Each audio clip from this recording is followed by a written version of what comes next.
সহি শুদ্ধ আমল, এটা জরুরি বাত।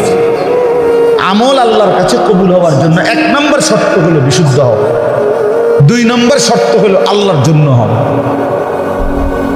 প্রথম শর্ত কি হওয়া? বিশুদ্ধ হওয়া।